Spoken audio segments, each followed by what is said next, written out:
Biar kasih karunia dan anugerah-Mu bekerja makin nyata di tengah-tengah kami Tuhan.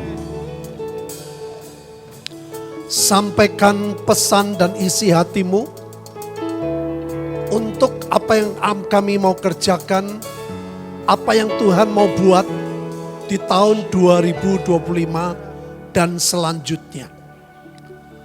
Curahkan roh hikmat dan wahyu-Mu Tuhan, supaya kami menangkapnya dengan tepat. Urapi kami, mampukan kami.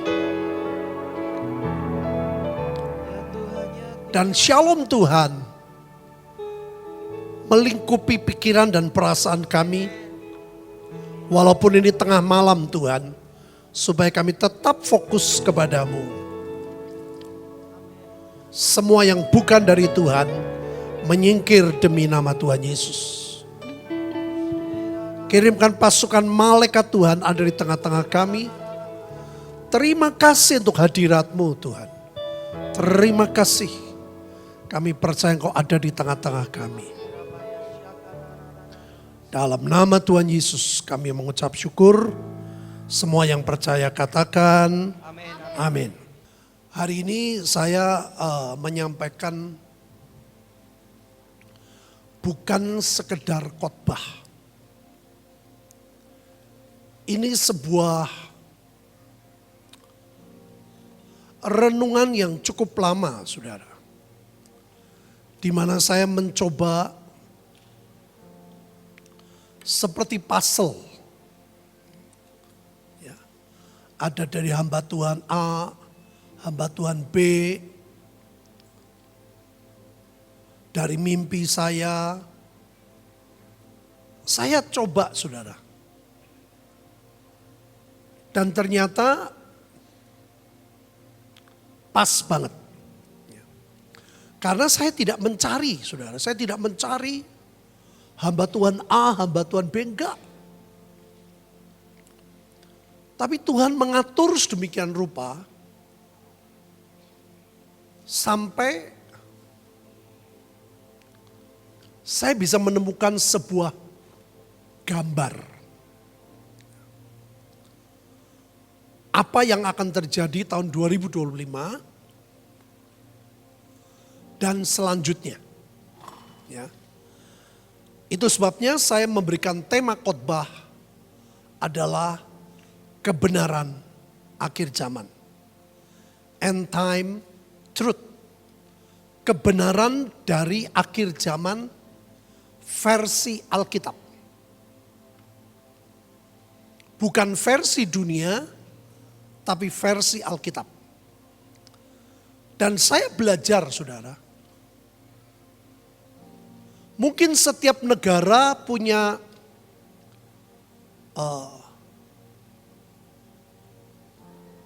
visi yang berbeda. Contohnya, Indonesia ditulis banyak ayat di Yesaya. Negara-negara besar itu ada saudara ayatnya. India itu ada. Cina itu ada. Sinim itu Cina. Amerika itu ada. Ya saya lupa, pokoknya negara-negara gede itu ada ayat-ayatnya saudara.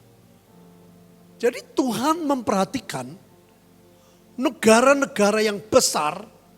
Kenapa saudara? Karena jiwa. Jadi ada perhatian khusus. Dan malam ini saya mau menyampaikan lebih banyak tentang Indonesia. Bapak Ibu, tanggal 7 November dan 9 November. Ada seorang hamba Tuhan diberitahu Tuhan bahwa sangkakala ketujuh ditiup. Hamba Tuhan ini sampai bilang, "Bo, jangan bilang sama saya. Karena saya ini gak ngerti tentang akhir zaman." Dia gak belajar khusus tentang akhir zaman. Tapi Tuhan berikan ayat ini. Tetapi pada waktu bunyi sangkakala dari malaikat yang ketujuh, yaitu apabila ia meniup sangkakalanya, maka akan genaplah keputusan rahasia Allah seperti yang telah ia beritakan pada hamba-hambanya, yaitu para nabi. Nah, apa yang genap dari rahasia Allah?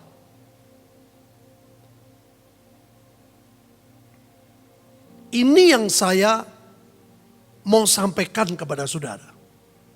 Ya. Karena setiap bangsa, setiap negara berbeda. Begitu hamba Tuhan ini cerita saudara. Impresi yang pertama yang muncul di hati saya ingat ayat ini. Sebab sama seperti kilat memancar dari sebelah timur dan melontarkan cahayanya sampai ke barat. Demikian pula kelak kedatangan anak manusia. Jadi kedatangan anak manusia sebelum rapture, sebelum pengangkatan, ada peristiwa seperti ini saudara. Ada pergerakan roh Tuhan yang sangat hebat dari timur. Memancar, melontarkan cahayanya, artinya apa? Geraknya begitu cepat. Sampai ke barat. Semua gereja mempelajari bahwa yang dimaksud timur selalu dihitung dari Golden Gate. Golden Gate itu di barat saudara. Kalau ditarik ke timur, paling timur adalah Indonesia.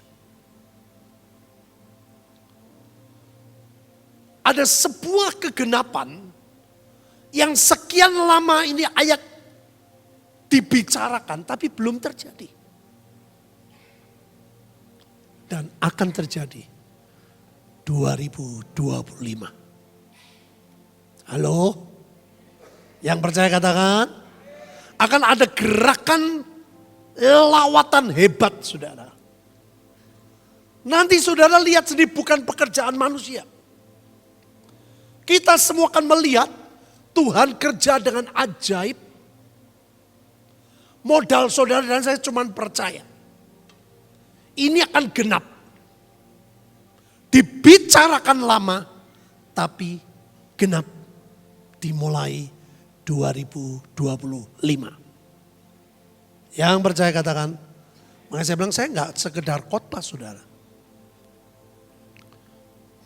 Ini rema yang saya coba buat puzzle. Kalau Bapak Ibu baca Yesaya 24. Ini dari ayat pertama sampai akhir bicara tentang dunia yang akan dihancurkan. Bumi yang akan ditanduskan. Karena penduduknya hidupnya sudah gak benar. Karena penduduknya cemar, Alkitab berkata. Karena penduduknya melanggar kodrat-kodrat ilahi. Aneh, di tengah ayat saudara muncul ayat ini. Sebab itu permuliakanlah Tuhan di negeri-negeri timur. Saya percaya saudara, yang pertama disebut timur adalah Indonesia. Yang kedua, negara yang dekat dengan Indonesia. Nama Tuhan Allah Israel, ya, permuliakanlah Tuhan di negeri timur, nama Tuhan Allah Israel. Di tanah-tanah pesisir laut, ini bicara tentang Indonesia. Dari ujung bumi, ini Indonesia. Kami dengar nyanyian pujian, hormat bagi yang maha adil. Artinya apa saudara? Kehancuran bumi yang sesungguhnya harus terjadi. Bisa direduksi oleh orang-orang yang cinta Tuhan dari negeri timur. Halo? Yang percaya katakan. Karena orang-orang ini gak mau diam saudara. Mereka mau berdoa. Mereka melakukan bagian yang harus dilakukan. Nanti sudah baca di rumah. Dari ayat pertama. Bumi ditanduskan. Tahu-tahu di tengah muncul ini. 15-16a. hormat bagi Allah yang Maha Dia. Aneh. Tuhan lagi ngomong dunia mau dihancurin karena dosa, karena apa segala macam. Muncul di tengah-tengah ayat ini. Inilah yang disebut tadi saudara. Memancar dari timur. Melontarkan. Dilontarkan Tuhan dari timur ke barat. Ada lawatan hebat dimulai dari Indonesia. Nah, saudara, ini ada hamba Tuhan. Begitu dia melihat ini saudara. Ada 5 lembu, ada 1 yang betul-betul merah atau coklat. Diperiksa sama imam besar. Tidak ada cacatnya. Dan ini sangat aneh. Karena Israel itu ahli teknologi. Orang Amerika, orang Cina saja belajar di Israel. Sejak tahun 70, waktu Bait Allah kedua dihancurin, mereka tahu bahwa menunggu lahirnya adanya lembu merah murni. Mereka percaya itulah waktu pembangunan Bait Allah yang ketiga.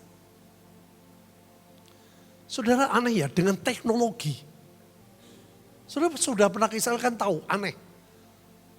Tanah tandus bisa jadi ladang gandum. Yang paling saya berkesan itu pada waktu ke Siklak. Itu tanah tandus jadi lumbung, jadi gandum semua. Kalau sekarang di Indonesia tuh padi. Ijo royo-royo. Seluruh dunia ngakui saudara. Teknologi terhebat di dunia itu Israel. Tapi mereka mencoba saudara. Mengkawinkan lembu ini lembu itu supaya menghasilkan merah tidak pernah muncul. Baru sekarang ini. Ini di foto 4-5 hari yang lalu saudara. Dan teman saya hamba Tuhan itu cerita. Suasana Israel sudah berbeda. Kenapa? Karena firman sudah bilang. Tentaranya akan muncul, mereka menajiskan tempat kudus benteng itu. Menghapuskan korban sehari-hari, menegakkan kekejian yang membinasakan. Ini terjadi saudara pada waktu Bait Allah ketiga muncul. Orang yang tidak profetik bisa merasakan spirit yang berbeda. Karena Bait Allah ketika muncul, yang bakal duduk itu antikris. Nah itu sebabnya saudara.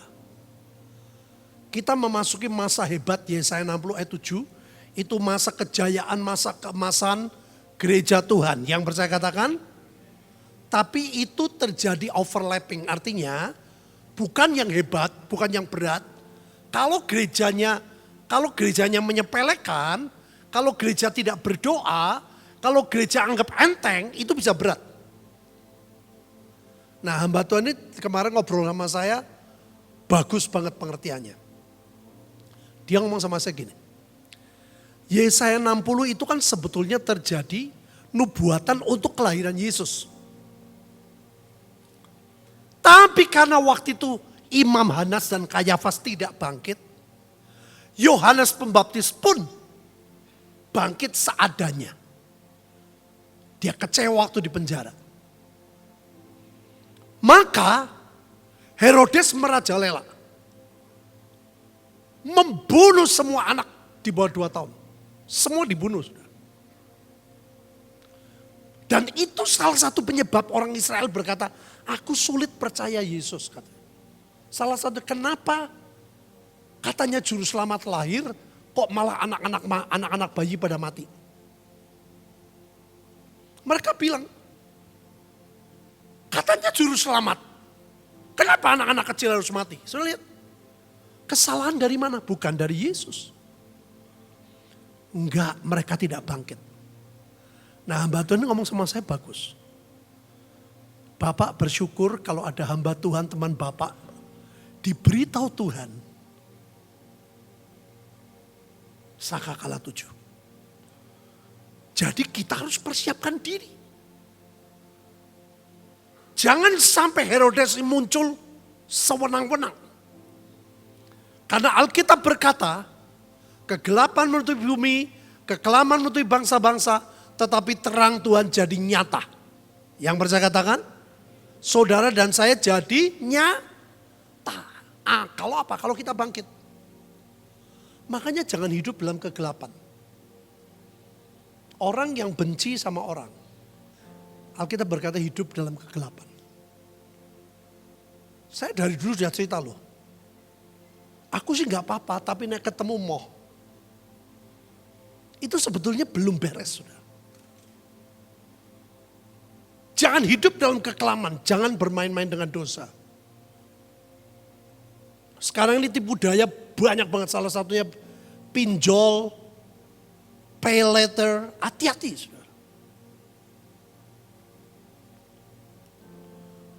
Tuhan sanggup menolong tepat pada waktunya. Janganlah kamu memberi dirimu disesatkan orang dengan cara bagaimanapun juga. Sebab sebelum hari itu harus datang dulu murtad.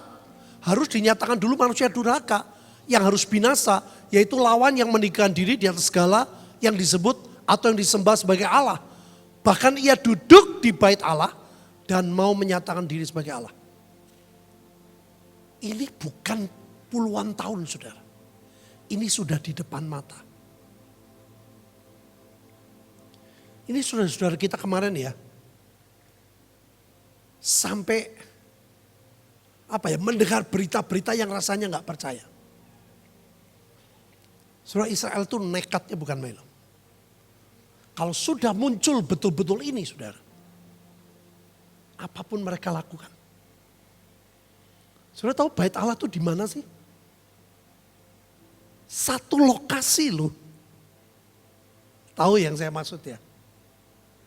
Itu mesti perang gede.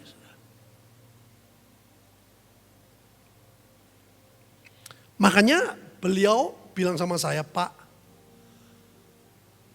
grupnya Bapak ini harus berdoa. Dia bilang, saya yakin grupnya Bapak ini bukan doanya lebih hebat, enggak.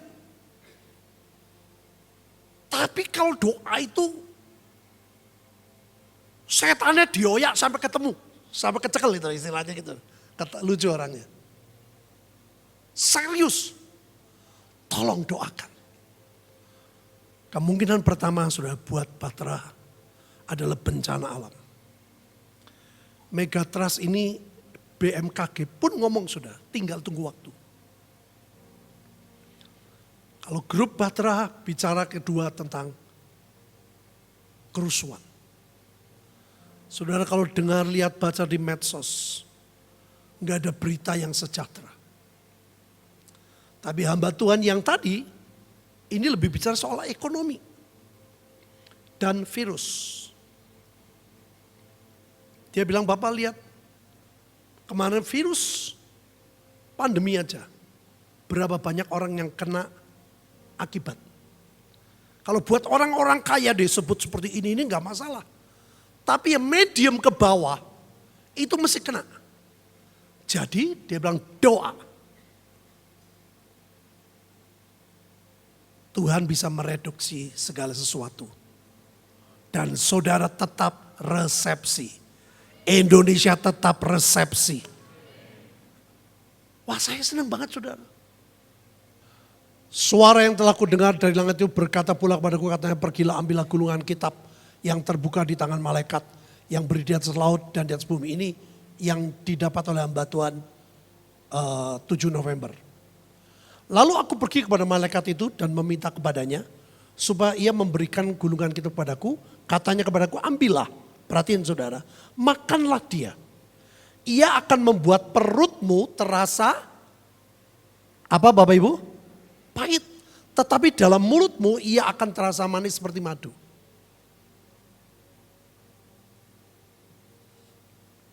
Waktu hamba Tuhan cerita, dia bilang, tahun depan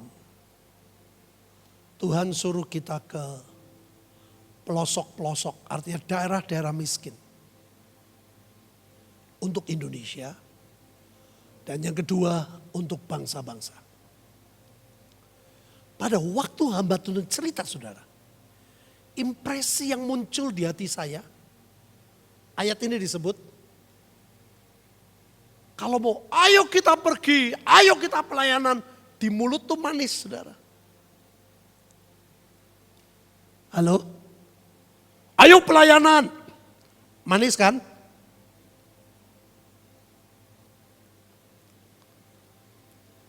Tapi di perut pahit.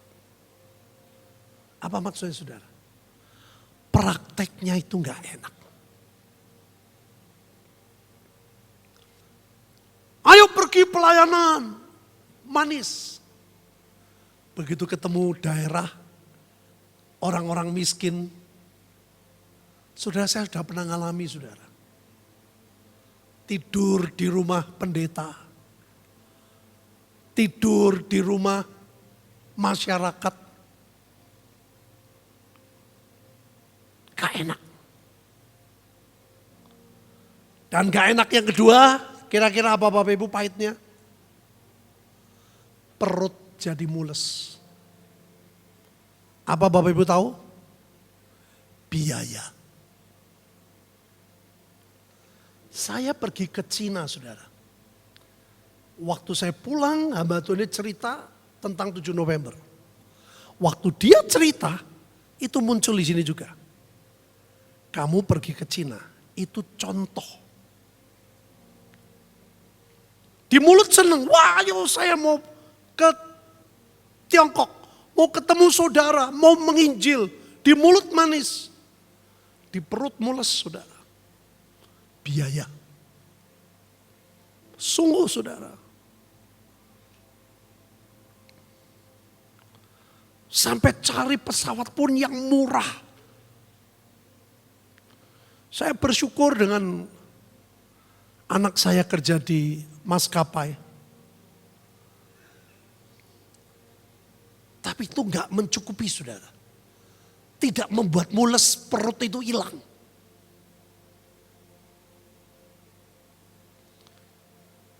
Saya tahu hampir rasanya gak rela untuk keluar duit. Saya dapat firman loh, Tuhan ngomong, kamu pergi kepada janda Sarfat. Jadi istri dari adiknya mami saya itu janda.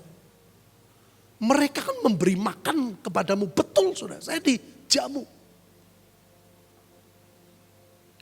Tapi di mulut manis. Waktu mau pergi mules saudara.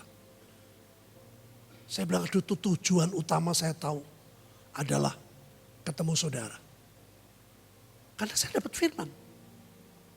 Temui janda Sarfat. 5 tahun yang lalu saya sudah datang saudara. Makanya saya bilang kepada hamba Tuhan. Kenapa Tuhan berkata ini putaran kedua? Yang muncul di sini, putaran yang pertama banyak remedi. Banyak orang luar negeri so seneng tok pergi banyak tapi tidak dengan beban. Tidak dengan cinta. Tidak dengan kasih. Makanya 5 tahun yang lalu saya ketemu saudara, saya doain mau percaya Yesus. Tapi tiap hari saudara, saya nginjili, saya kasih firman gak pernah ngomong. Tapi sejak kemarin, hampir tiap hari dia selalu berkata, terima kasih Koko. Terima kasih untuk firman Tuhan. Makanya ini pergi. Putaran kedua ini banyak remedi. Tuhan bilang nanti putaran kedua selesai, baru aku datang menjemput. Tapi kan gak tahu kapan jemputnya. Cuman saya percaya kita tidak mengalami antikris yang berat. Antikris yang ringan. Karena Tuhan sudah berfirman, di pertengahan 7 masa aku akan menjemput. Makanya kita mesti serius, saudara. Sekecil apapun bagian kita melakukan. Seperti Rahab, Tuhan berkata, Rahab, orang-orang yang bersamamu aku selamatkan. Yang percaya katakan,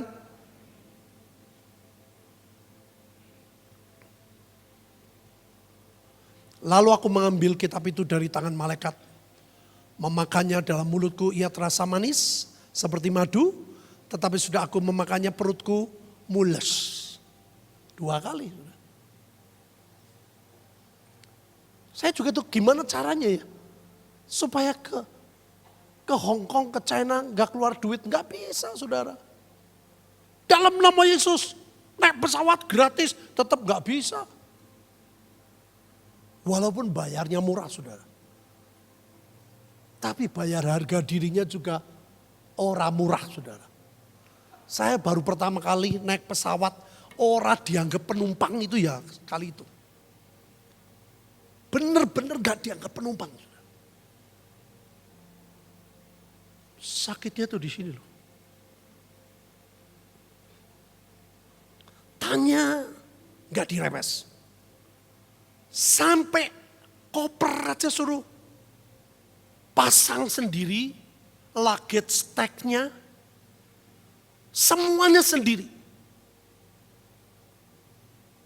Cuman satu untung di pesawat orang gondelan, saudara.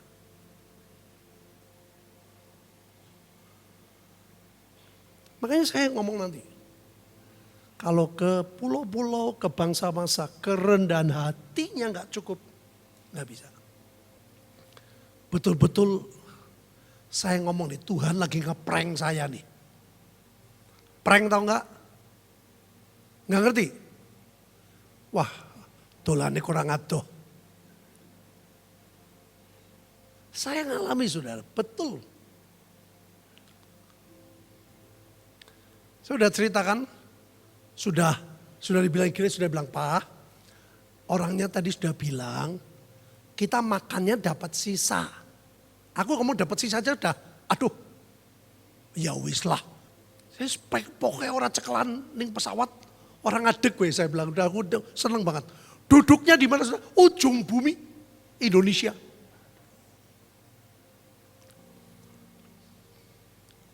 Duduknya hampir paling belakang. Ya sudahlah, kita nikmati. Tapi yang menyakitkan, wong wis memeh dipangan, aku sudah sembayang sudah. Mau apa? Beef atau ayam? Ayam. Pertama kamu nggak berani jawab. Wong kira sudah bilang, Pak, nanti kalau semua sudah selesai, baru sisanya kita. Oh ya, Dek. Padahal aku udah lapar. Orangnya datang makanya saya nggak jawab, kedua 3 kali saya jawab ayam. Dikasih sudah brek. Minumnya apa? Air putih sudah kasih. Komplit. Nah, saya doa dong mau makan. Tuhan Yesus terima kasih untuk makanan. Tuhan terima kasih. Lagi mau, direbut sudah. Diambil panganannya. Aku bilang sama Bu Linda, PHP. Jadi kita ketawa saudara, kita ketawa. Setelah semua selesai, sudah semua tak lihat. Gak ada pramugarinya lagi sudah semua. Baru dikasih lagi ngasih juga. Gitu tak ngasih. Tak ambil, tak buka. Saya pengen ayam. Dapat ayam. Hanya nunggu waktu. Halo? Hanya? Coba bilang kanan kirimu. Hanya nunggu waktu. Harus rendah. Tetap dapat ayam, hanya tidak waktu itu. Ya sudah, nikmati. Victor sudah bilang sama Vincent sama saya di grup. Pak, Ma, Kovin, nanti dari sana hati-hati lu ya. Indonesia oke, misi oke. Yang orang Jepang, Hongkong itu seringkali kaku-kaku gini. Padahal sudah kasih tahu saudara, ya itu tadi. Orang dianggap penumpang, opo ngurus dewe. Sudah sini, sana, ke sana, sini. Waduh, diombang-ambing saudara. Sudah nikmati. Ngomongnya gampang, nah itu loh. Di mulut manis, di perut mules. Makanya melakukan firman itu gak mudah saudara. Victor bilang, papa mama dapat mujizat. Ini ada bisnis kelas kosong. Sudah tahu senangnya bukan main. Tapi papa mama jangan ngomong, jangan apa, diam aja. Nanti kalau orangnya rubah tiketnya jadi bisnis, papa ngucap syukur. Kalau enggak, ya sudah. Wong tidak harus. Ya sudah kita nikmati. Last minute Victor bilang, papa aku diberitahu papa mama dapat bisnis. Ini fix. Banyak yang senang orang karuan sudah. Jadi gimana Vic? Papa datang ke bagian yang tempat mau masuk gate. Saya datang saudara, nunjukin. Oh iya betul bisnis. Lah wong dapat bisnis ya saya antri di bisnis toh. Halo? Tiket bisnis antrinya di bisnis atau di ekonomi? Bisnis. Ini mau antri di bisnis gak boleh. Sorry. Kamu antri di ekonomi. Di depan banyak orang loh. Kamu antri di ekonomi. Ya ampun ya wong. Sudah dapat bisnis tapi suruh antri di ekonomi. Saya bilang ya sudah. Nanti paling terakhir hanya beda waktu. Kita kan tetap duduk di bisnis. Ngerti gak Bapak Ibu? Tapi Tuhan sangat baik. Begitu sampai tempat duduk di bisnis saya yang paling bagus, paling enak. Saya sama Bu Linda jejer. Dan orang manajernya tuh orang Indonesia saudara. Baiknya bukan main. Dia deketin saya, Pak. Bapak bisa wifi-nya ini bisa sepanjang perjalanan. Bapak tahu ini di Katai ada yang enak ini. Persis yang Victor ngomong. Jadi saya belum ngucap, dianya sudah nawarin. Bapak mau coba ini, dikata ini enak. Saya bilang, Bu, saya ini standby tiket. Saya tahu diri saudara. Ya saya tahu, Bapak Ibu standby tiket. Tapi kita kan orang Indonesia sama-sama. Katanya saudara, aku nawarin, belum tentu penumpang lain ditawarin. Jadi saya menikmati. Di situ persis firman. Kalau kamu mau direndahkan, Tuhan pasti meninggikan.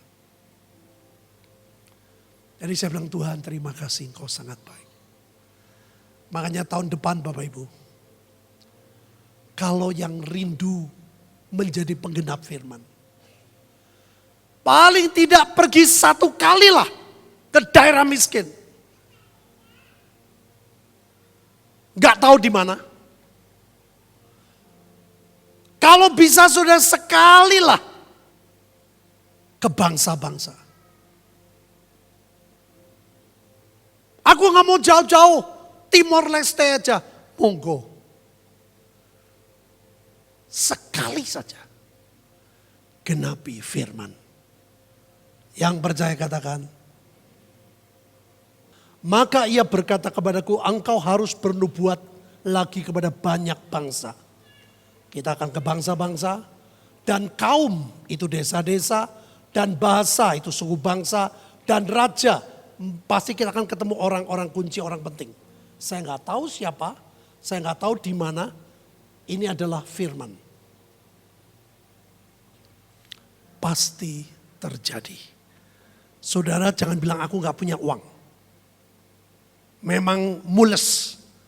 Tapi saya bilang Tuhan, kalau engkau mengendaki, aku ingin ke bangsa-bangsa.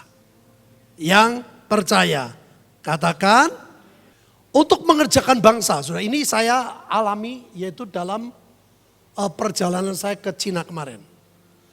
Yang pertama benar dan baik. Semuanya kukatakan untuk kepentingan kamu sendiri, bukan untuk menghalangi kamu dalam kebebasan kamu, tapi sebaliknya kamu harus melakukan apa yang benar dan baik dan melayani Tuhan tanpa gangguan. Saudara mesti belajar dua unsur. Benar itu nurut. Baik itu perbuatannya. Sikap hati, ya aku mau. Yang kedua adalah kebaikan. Seperti Yusuf. Dikasih tahu Tuhan, ini kamu ambil itu istri, jadi istrimu. Tapi dia baik, dia mau pergi jauh. Bawa istri dan anaknya. Dua unsur ini harus ada, ini saudara. Tahun 5 tahun yang lalu saya nggak punya ini, saudara. Karena pas pelayanan, pas doa di Senyang, maka saya mampir. Tidak motif yang tulus. Makanya berbeda hasilnya. Ini yang tadi saya bilang, pikulah kuk yang kupasang dan belajarlah padaku. Karena aku lemah lembut dan rendah hati. Jiwamu akan mendapat ketenangan. Sebab kuk yang kupasang itu enak dan bebanku pun ringan. Rendah hati itu mudah diucapkan. Prakteknya sulit. Benar saudara. Tapi percayalah Tuhan memberi kemampuan. Ini saudara yang saya tidak punya 5 tahun yang lalu. Aku ketika mereka sakit, aku memakai pakaian kabung, aku menyiksa diriku dengan berpuasa. Dan doaku kembali timbul dalam dadaku, seolah-olah temanku atau saudaraku yang sakit, demikian aku berlaku. Seperti orang yang berkeluh kesah, karena kematian ibu, demikian aku tunduk dengan pakaian kabung. Saudara kalau ke bangsa-bangsa, kalau ke desa harus punya beban. Kalau enggak bisa. 5 tahun yang lalu saya juga jauh ke Senyang. Tapi sejujurnya hati itu enggak khusus pengen mendoakan. Wong ke Senyang ya sekalian mendoakan. Makanya mereka enggak begitu respon. Saudara. Yang terakhir ajaib. Seperti yang Vincent bilang, saya sudah mikir. Saya sudah rela loh bayar penterjemah. Tapi tak pikir-pikir lagi. Kemarin begitu Gaby mau, sudah, waduh Tuhan luar biasa. Mungkin kalau penterjemah, memang kerjaannya penterjemah. Dia kan ngomongnya lancar. Tapi feel-nya gak dapat. Karena bukan saudara. Karena gak ada perasaan. Tapi ini adik saya Liz cerita sama Gaby, Gap. Itu dulu oma bilang gini. Gaby ngerenungin. Dia cerita ke amaknya, saya manggilnya Juma. Oh dulu mami sebetulnya mencari adiknya. Foto, oh bukan. Foto lagi kirim, bukan. Foto ketiga ketemu. Itu mami rangkulan sama cicinya. Diceritain saudara. Nangis itu mereka. Karena mereka nganggap kita tuh gak mengasihi. Saudara, Cina sekarang dengan Cina 30 tahun yang lalu tuh beda. Dulu miskin. Fotonya rumahnya di desa. Mereka setiap surat selalu kirim minta uang. Kemarin Gaby cerita, kita sudah kirim uang. Tapi kirimnya ke Hong Kong. Orang Hong Kongnya gak masuk ke Cina. Duitnya ditilep. Nangis mereka. Mereka baru percaya, oh ternyata kamu tuh sayang sama kita. Ternyata kamu Kristen. Tapi kamu ada kasih. Jadi terbuka. Begitu didoain, waduh saudara. Kalau saudara merasakan, saya merasakan waktu di Toronto. Blessing itu saya ngalami kemarin di rumah Juma. Hadiratnya luar biasa, nangis saudara. Bukan nangis utang, tapi nangis Tuhan menyentuh mereka. Mereka sadar, oh kamu datang karena kamu sayang. Kamu datang karena ada Tuhan Yesus. Kemarin saya terjemahin sendiri saudara, Google Translate. Dia bilang, Koko terima kasih. Saya percaya Tuhan Yesus sudah menyelamatkan saya sekeluarga. Aduh seneng era karuan saudara. Sebelum itu gak pernah mereka begitu. Saya bilang sama hamba Tuhan. Berapa tahun yang lalu kita ke pulau-pulau, kita ke luar negeri. Sejujurnya kita gak punya hati seperti itu.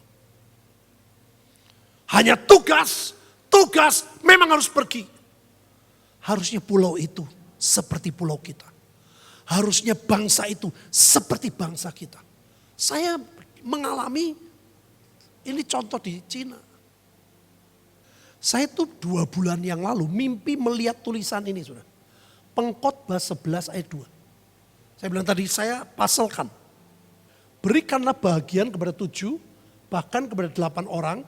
Karena engkau tidak tahu malapetaka apa yang akan terjadi di atas bumi. Jadi bicara tentang kasih dan kebaikan. Saudara gak cukup cuman doa. Gak cukup cuman doa syafaat. Tidak cukup cuman doa peperangan. Tapi ada kasih yang nyata. Seperti yang saya alami di Cina kemarin. Diceritain Lis itu gimana, anaknya Lis gimana, cucunya Lis yang persis kayak mami saya itu bisa cucunya Lis. Aneh saudara. Mana ada anak-anak 1,5 tahun hobinya makan kuaci. Warnanya sukanya sama. Dari kecil sudah dicobain sapi dilepeh. Babi dilek. Waduh. Sebetulnya ayat 2 ini penjelasan dari ayat 1. Lemparkanlah rotimu ke air, maka engkau akan mendapatnya kembali lama setelah itu. Saudara ini bicara korban. Menabur di tempat yang subur. Kenapa lempar? Supaya sikap hati kita tidak transaksional. Tapi pada waktu saya baca ini saudara, saya lagi bergumul. Tuhan, apakah aku harus pergi ke Turki? Hamba Tuhan tadi cerita. Pada waktu Erdogan memberi salam kepada Netanyahu, dia berkata diberkatilah Israel. Itu tidak pernah saudara orang seperti ini memberkati Israel. Presiden Turki. Jadi itu legalitas. Saya bilang Nin usahakan, berapapun usahakan. Karena air ini pada waktu saya baca air saudara.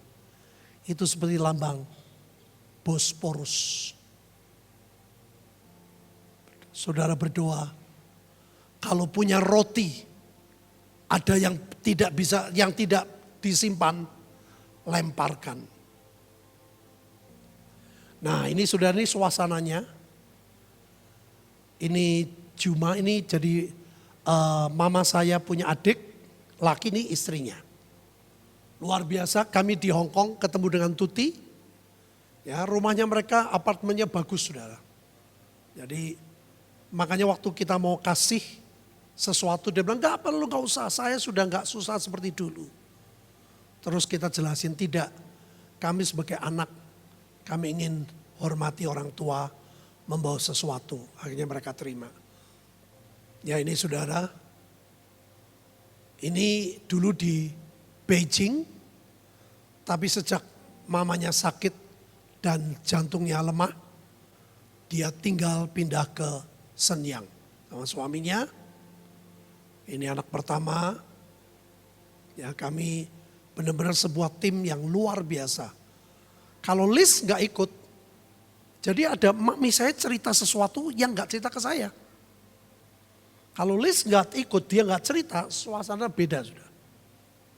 Begitu dia cerita bagaimana mami saya merindukan ketemu dengan adiknya dan ini tahu, waduh mereka dijamah. Jadi selama ini mereka ragu, benar gak kamu orang Kristen penuh kasih? Benar gak kamu orang Kristen ada kebaikan? Jadi 5 tahun yang lalu dengan kemarin sangat berbeda. Makanya waktu saya ingat peristiwa ini, berapa tahun yang lalu kita ke pulau-pulau, berapa tahun yang lalu kita ke bangsa-bangsa. Istilahnya bukan remedi lah. Nilainya mungkin 5,5 atau 6. Tuhan mau perbaiki untuk gelombang yang kedua ini. Yang percaya katakan, maka nanti sebelum pergi kita berdoa, minta hati, minta beban, belajar rendah hati. Mungkin kita akan diperlakukan gak enak dan lain sebagainya. Doa sebelum terima Yesus.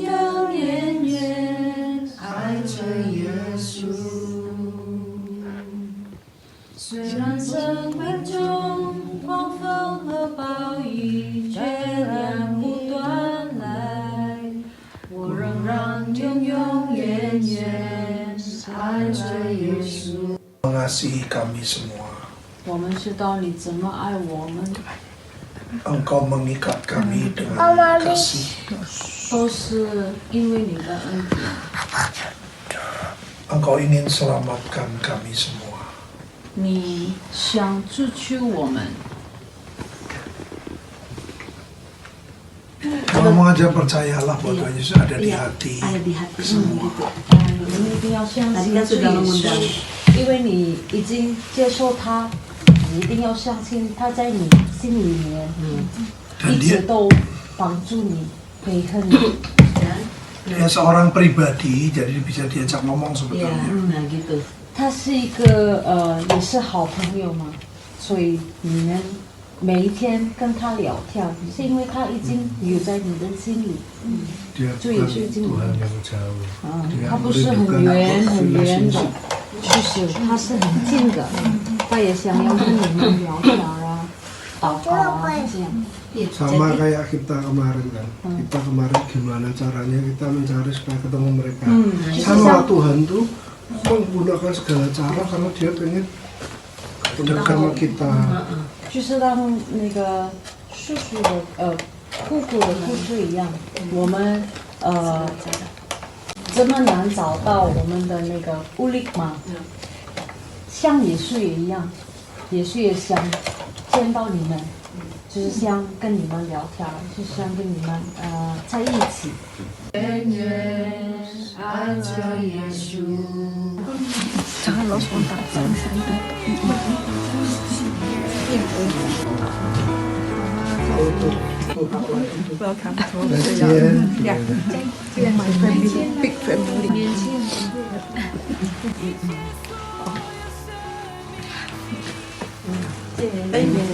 不错，都可以。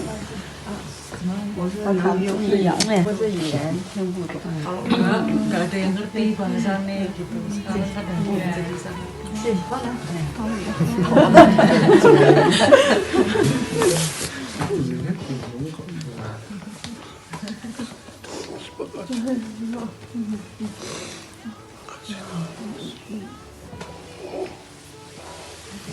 Inilah janda Sarfat yang Tuhan maksudkan.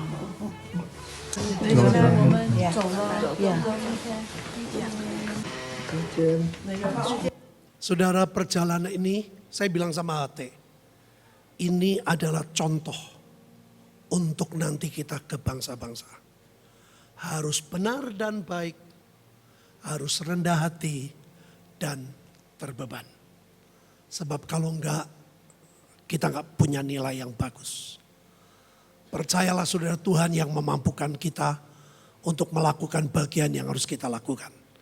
Yang percaya, katakan, ya hari ini saudara saya akan doakan khusus. Saudara akan dilengkapi Tuhan untuk bisa pergi. Ada yang urapan raja untuk sedot kekayaan, itu harus didoain loh. Kalau nggak didoain tuh nggak mau datang. Jadi saudara yang bisnis, itu ada urapan raja, saudara harus berdoa demi nama Tuhan Yesus. Semua roh yang menghalangi berkat-berkat keuangan datang disingkirkan. Amin. Ya saudara, semua lengkap. Ada panggilan imam, imam raja, pekerja, apa? Mempelai, pilar, tentara, komplit. Ya, siapkan hati, betul-betul dapat yang dari Tuhan. Ke hatimu saudara, angkat kedua tanganmu. Kami terima berkat 2025. Berkat dari Bapa, Putra, dan Roh Kudus. Roh kita makin kuat. Jiwa kita terlindung Sehingga tidak mudah putus asa, tidak mudah marah, tidak mudah tersinggung, tapi rendah hati. Dan keluarga kita jadi harmonis, supaya makin kuat melayani Tuhan dan pekerjaan Tuhan bersama keluarga. Dan tubuh kita disembuhkan. Tidak ada virus yang bisa menyentuh tubuh kami, karena di tubuh kami ada roh Tuhan yang jauh lebih besar. Dan kami percaya Tuhan, kekayaan bangsa-bangsa dan kekayaan orang fasik dipindahkan, dialirkan kepada anak-anak Tuhan yang pebisnis. Tuhan punya banyak cara untuk itu semua terjadi. Supaya kami membiayai kegerakan, membiayai ke pulau-pulau, membiayai ke bangsa-bangsa. Kami percaya Tuhan, anak-anak laki-laki datang dari jauh sekarang sudah mendekat. Karena kami harus menggendong anak perempuan yang sudah Tuhan kirimkan. Terima kasih, kami terima berkat yang no limit, yang ajaib, yang luar biasa, yang super istimewa. Atas nama, di atas segala nama, Tuhan Yesus Kristus. Yang menerima dan percaya, kita mau katakan amin 7 kali. 1, 2, 3. Amin. Amin. Amin. Amin. Amin. Amin. Amin.